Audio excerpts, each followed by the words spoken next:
In one of our last videos, we talked about this idea of family of origins. And the reason that this idea is has so much gravity to it is because when you talk about family of origins, one of the themes that loom behind the discussion is reconciliation. And anytime you say the word reconciliation, you're talking about something that is both uncomfortable and comfortable at the same time, both desired and scary, too close for comfort, but too far away. It's an idea that carries with it the type of empowerment that can be life-changing, while at the same time the kind of pain that has been life-altering.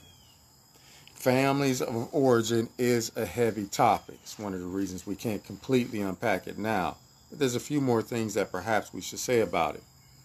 Reconciliation is challenging. Reconciliation is hard. It would hardly be worth talking about if it weren't. But for many of us, we get to a certain age and a certain stage where in order to go forward, we have to go backwards. Things that have been swept under the rug, things even stuck in our bodies because our bodies keep the score. Tensions and emotions, challenges, illnesses that come up from us because somehow they have come down to us through our family.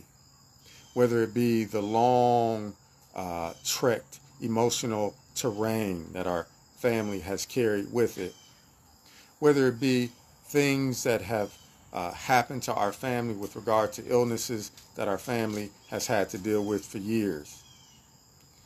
These could be physical illnesses, mental illnesses. This can also be something where we're talking about conversations that need to be had. But whatever we're talking about, when we're talking about reconciliation, we're talking about the challenge of it.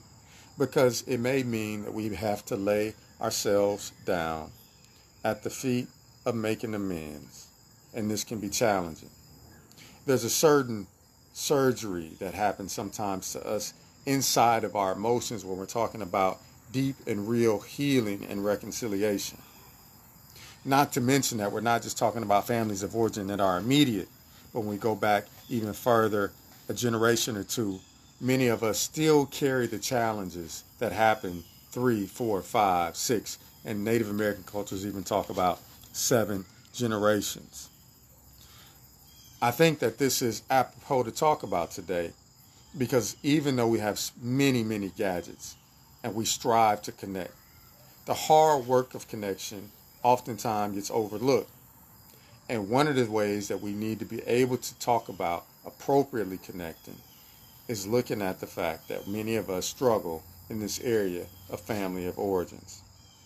It affects us not just looking backward, but it also affects us looking forward because we know that this also has an impact on our children and the identity thereof.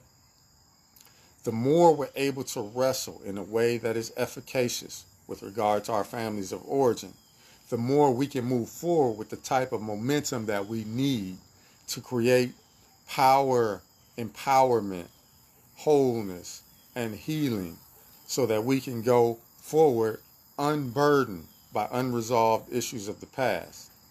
Yes, the fact of the matter is sometimes it is just too difficult to go forward without taking some time to resolve what has been back there. I want to challenge you with that thought, and I want to encourage you. Any type of work of reconciliation is hard. It's human to human. It's heart to heart. It's eye to eye. It's a conversation. Whether that conversation be now or whether that be a conversation about our past. But we have to do it. We have to take up the work. It's another part of the hard work of love, but it's got to be done. Leave you with that for now. I'm hoping that you are still learning to dance, Life Tribe. I'll catch you next time. Take care.